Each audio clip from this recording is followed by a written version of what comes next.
ಹಾಂ ಫ್ರೆಂಡ್ಸ್, ಇವತ್ತು ನಾವು ಟೊಮೊಟೊ ಗೊಜ್ಜು ಹೇಗೆ ಮಾಡೋದಂತ ನೋಡೋಣ. ಫಸ್ಟು ಬಾಣಲಿನ ಬಿಸಿ ಇಟ್ಕೊಂಡು ಅದಕ್ಕೆ 3 ಸ್ಪೂನ್ ಆಗೋಷ್ಟು ಆಯಿಲ್ ಹಾಕೋಬೇಕು.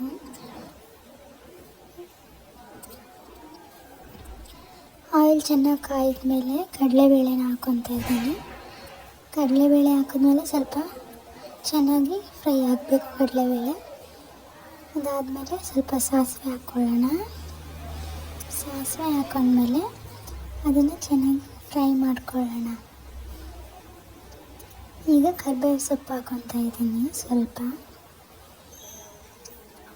ಚೆನ್ನಾಗಿ 2 ಈರುಳ್ಳಿನ ಚೆನ್ನಾಗಿ ಕಟ್ ಮಾಡಿದ್ದೀನಿ ಸಣ್ಣಗೆ. 2 ಈರುಳ್ಳಿ ಹಾಕ್ಕೊಂಡಿದ್ದೀನಿ.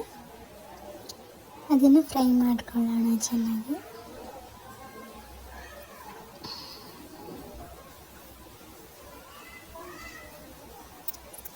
ಉಪ್ಪು ಹಾಕಬೇಕು. ಉಪ್ಪು ಹಾಕ್ಕೊಳ್ಳೋಣ. ಈರುಳ್ಳಿ ಹಾಕಿದ್ಮೇಲೆ ಸ್ವಲ್ಪ ಉಪ್ಪು ಹಾಕ್ಕೊಂಡು ಫ್ರೈ ಮಾಡೋಣ. ನಾನಿಲ್ಲಿ ಉಪ್ಪು ಹಾಕ್ಕೊತಾ ಇದ್ದೀನಿ. ಇವಾಗ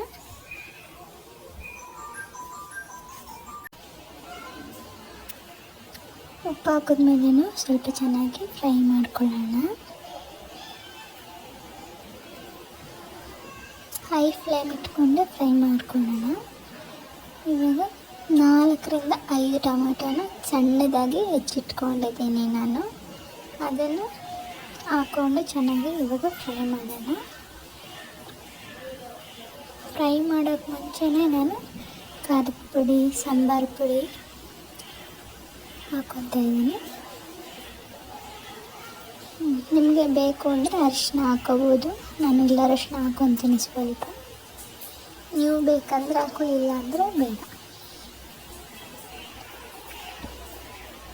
ಇವೆಲ್ಲ ಹಾಕಿದ್ಮೇಲೆ ಚೆನ್ನಾಗಿ ಫ್ರೈ ಮಾಡೋಣ.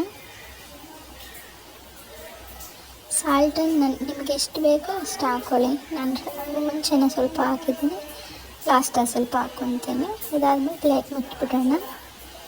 ಆಮೇಲೆ 10 ಮಿನಿಟ್ಸಿಂದ 15 ಮಿನಿಟ್ಸ್ ಒಳಗಡೆ ಚೆನ್ನಾಗಿ ಬೇಯಿಸ್ಬಿಡೋಣ. ರೆಡಿ ಆಯಿತು ಟೊಮೆಟೊ ಗೊಜ್ಜು.